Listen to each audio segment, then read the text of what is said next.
are watching खबर face to face.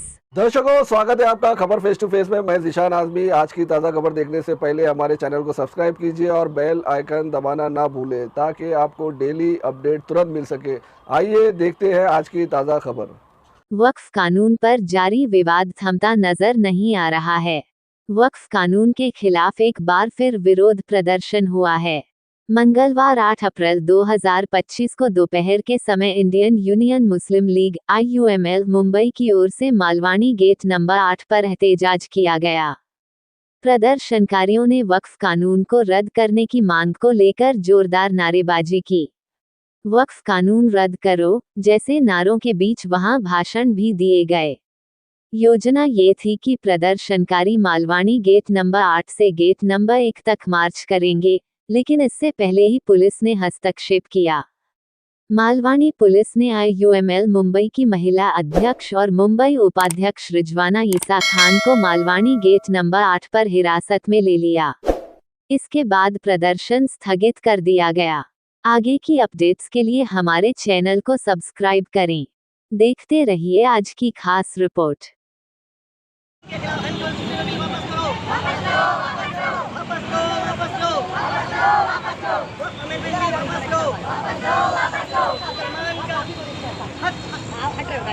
उसको वापस करो।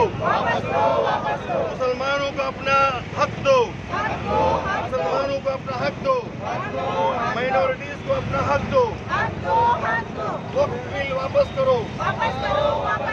परमिशन नहीं दी, आपका गैर कानूनी है। हम आपको माइक है यार, माइक है। अरे माइक है। आगे यहाँ पर प्रॉब्लम नहीं होगा। एकदम आपके एकदम सुकून से आप इधर आओ। फोटो पे आओ ना, पीछे आओ ना, इधर आओ ना।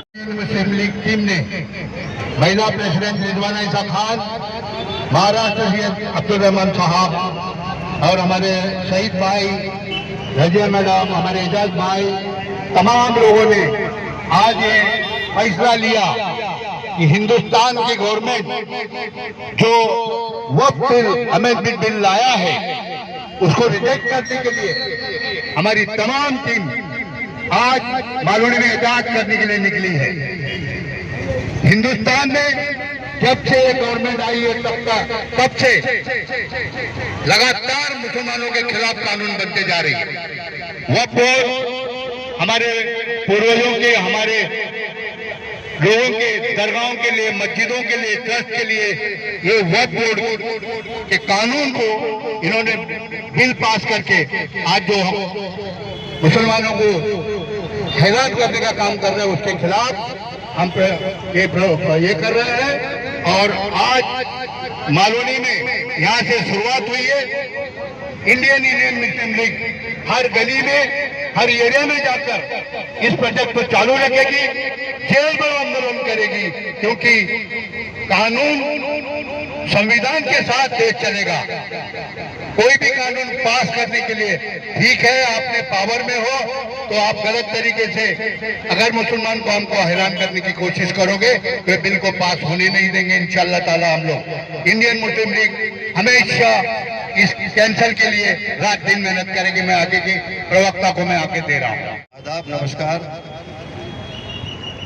इंडियन यूनियन मुस्लिम लीग की तरफ से पार्लियामेंट में और राज्यसभा में, लोकसभा और राज्यसभा में जो वक्फ अमेंडमेंट बिल पास हुआ है, जो बिल्कुल गैर आईनी है, अनकॉन्स्टिट्यूशनल है। आर्टिकल 14 के हिसाब से समानता का अधिकार जो दिया है हमारे बाबा साहब अम्बेडकर का जो कॉन्स्टिट्यूशन है, उसके हिसाब से भी पूरा गलत है। क्योंकि हर धर्म को यहाँ पर अपना धर्म का प्रैक्टिस करने का और हमारे अपना धर्म का प्रचार करने का इजाजत जो है कॉन्स्टिट्यूशन ने दिया हुआ। उसके हिसाब से जो बिल पास हुआ है, मेजॉरिटी के हिसाब से ये बिल पास हुआ है। हिंदुस्तान के कॉन्स्टिट्यूशन के हिसाब से प्रोपोर्शनेट रिप्रेजेंटेशन भी कहा गया है, चाहे असेंबली में हो, पार्लियामेंट में हो, हर कौम की तनासुब से जो है उनको जो है प्रोपोर्शनल रिप्रेजेंटेशन हर हाउस में होना चाहिए। बीजेपी सरकार आते ही उन्होंने कहा कि मुसलमानों की वोट हमें नहीं चाहिए, और पार्लियामेंट के अंदर मेजोरिटी के हिसाब से कानून को, कॉन्स्टिट्यूशन को, संविधान के सुविधाओं को दे के बगैर ये वक्फ का तरमीम अमेंडमेंट पास किया गया। उसमें कई सालों से जो चलते आ रहा है, वक्फ का मतलब कोई भी इंसान, चाहे मुसलमान हो या गैर मुसलमान हो, अल्लाह की तरफ, अल्लाह के लिए, अल्लाह की तरफ जो वक्फ किया जाता है, अपना संपत्ति या अपना प्रॉपर्टी या अपना कोई भी प्लॉट, वो किसी का, इंसान का नहीं होता है, अल्लाह का होता है, और वो लोगों का भलाबूदी का काम के लिए उसको इस्तेमाल होता है। इस गवर्नमेंट ने अगर कुछ इसमें हेरा फेरी हुआ है, मुतवल्लियों ने, मैनेजमेंट करने वाले मुतवल्लियों ने इसका ऊपर जो है एनक्रोचमेंट करने का मौका दिया है, काला काला उल्टा सुल्टा काम किया है, उनके साथ में सख्ती से पेश आकर उसको जो है हकीकत में मुसलमानों का या सोसाइटी का किस तरीके से काम हो जाए, वो देखने के बजाय ये हुकूमत जो है अपने लोगों का जो है उनको ये चीज के जायदाद है मिलने का प्रोविजन बनाया हुआ है। क्योंकि अगर लिमिटेशन स्किल्स जो होता है, लिमिटेशन के हिसाब से 12 साल अगर कोई प्रॉपर्टी किसी के पास है, 12 साल खत्म होने के बाद में उससे वो प्रॉपर्टी वापस नहीं ले सकता है। वक्फ के अनेक प्रॉपर्टीज है, मुंबई में भी बड़े बड़े दिग्गजों के पास वक्फ प्रॉपर्टी है और वो कई सालों से उसको अपने पास रखा हुआ है और वो कोर्ट में केसेस चल रहा है, वो कोर्ट फैसला करेगा। ये भी कहना कि वक्फ ट्रिब्यूनल के बाद में किसी को अगर कोई गलत फैसला हो गया तो उसको चैलेंज करना मुश्किल है, ये भी झूठ है सरकार की तरफ से। ये कोई भी अगर ट्रिब्यूनल का फैसला अगर गलत है, कोर्ट में उसको चैलेंज कर सकते हैं। और एक चीज ये लोगों को गुमराह करने के लिए कहा कि औरतों के लिए उन्होंने बहुत बड़ा सुविधा किया, वो वक्फ के मैनेजमेंट में, वक्फ ट्रिब्यूनल्स में औरतों को कभी ये लोगों ने, मुसलमानों ने आने नहीं दिया। ये भी बहुत बड़ा झूठ है। कई स्टेटों में, कई रियासतों में अलग अलग IAS और अलग अलग जो है गवर्नमेंट अधिकारी औरतें जो है इसमें शामिल है, अभी काम कर रहे हैं। और ये सब जो है, और एक चीज इन्होंने किया कि हिंदू, अगर कोई हिंदू अगर वक्फ करना चाहते हैं, उसको अगर मुसलमान होने के बाद में 5 साल उसको जो है ये इस्लाम प्रैक्टिस करने का सर्टिफिकेशन देना पड़ेगा। मुझे बताइए क्या सर्टिफिकेशन है? दाढ़ी रख लो, टोपी रख लो, ये सर्टिफिकेशन है। और आप सर्टिफाई करेंगे क्या? आप 5 साल, 1 साल का पीछे जाकर के देखेंगे कि इस्लाम प्रैक्टिस कर रहा है कि नहीं कर रहा है? ये सब ढकोसला है, सिर्फ और सिर्फ अपना कामयाबी नहीं बताने के लिए कुछ आपके पास है। इसलिए आप जब से आप आए हो 2014 से लेके, आप मुसलमानों को और हिंदुओं को आपस में लड़ा करके अपनी जो है कामयाजा छुपा करके जो है लोगों को गुमराह करने की कोशिश कर रहा है। ये हम होने नहीं देंगे। मुसलमान और हर अक़लियत है, ये मत सोचे कि सिर्फ मुसलमानों की तरफ है। अक़लियतों के बारे जो है, क्रिश्चियंस के बारे में भी बोलना शुरू कर दिया। जैसा ही बिल पास हुआ उसी वक्त क्रिश्चियन के बारे में बोलना शुरू कर दिया।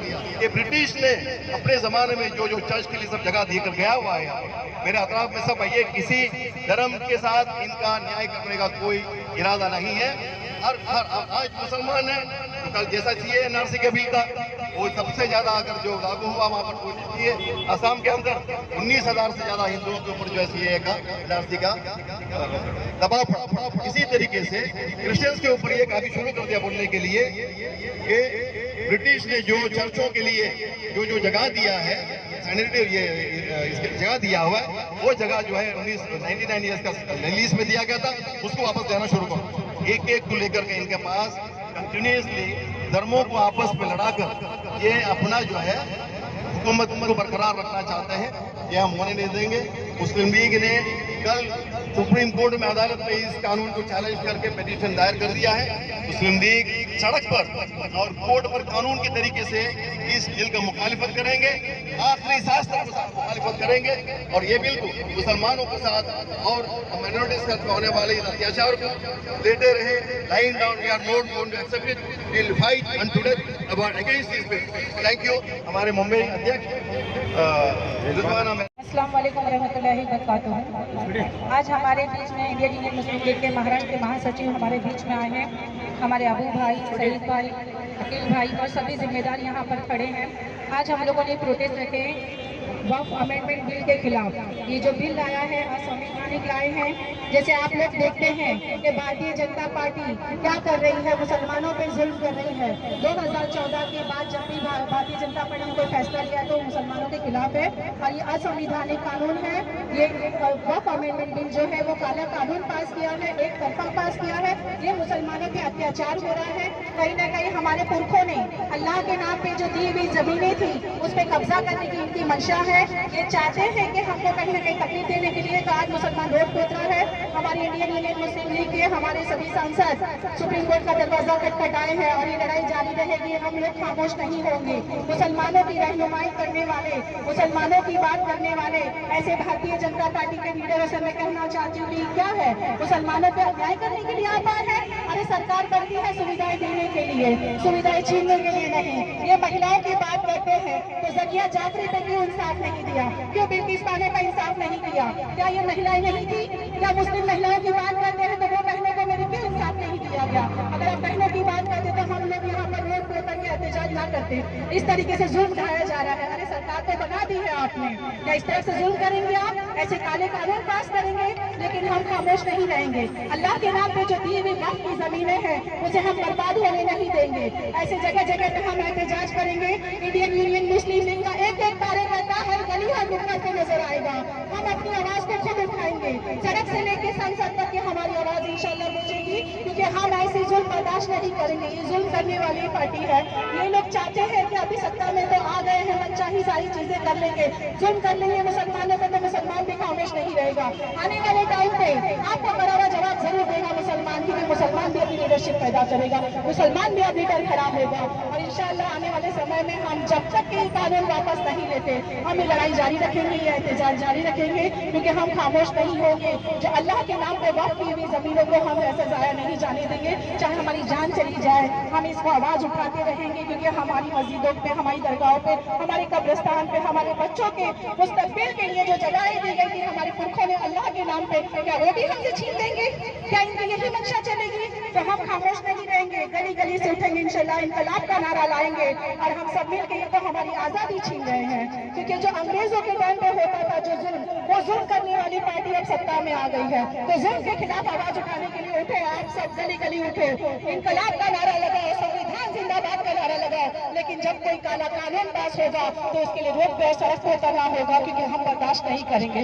ऐसे काले कानून को वापस लेना होगा भारतीय जनता पार्टी को।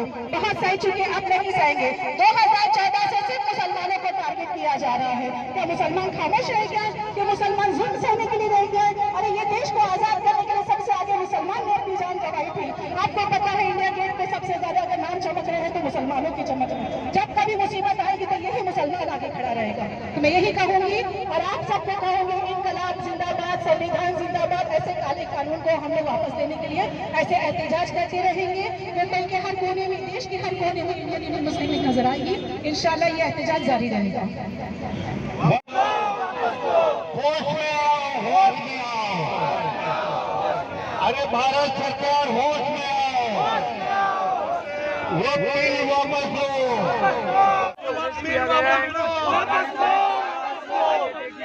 सरकार की दादागिरी, सरकार की दादागिरी नहीं चलेगी।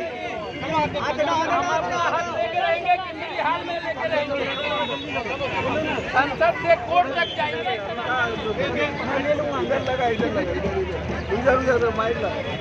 ये हिंदुस्तान के ऊपर पहला, दूसरा जो है काला दिन है। पहला काला होने के बावजूद हमारी आजादी छीन रही है भारतीय जनता पार्टी। पुलिस ने हमें अरेस्ट किया है, लेकिन हम खामोश नहीं रहेंगे। इंडियन यूनियन मुस्लिम लीग की तरफ ये लड़ाई जारी रहेगी। वो बिल वापस लेना पड़ेगा। ये संसद से लेकर सड़क तक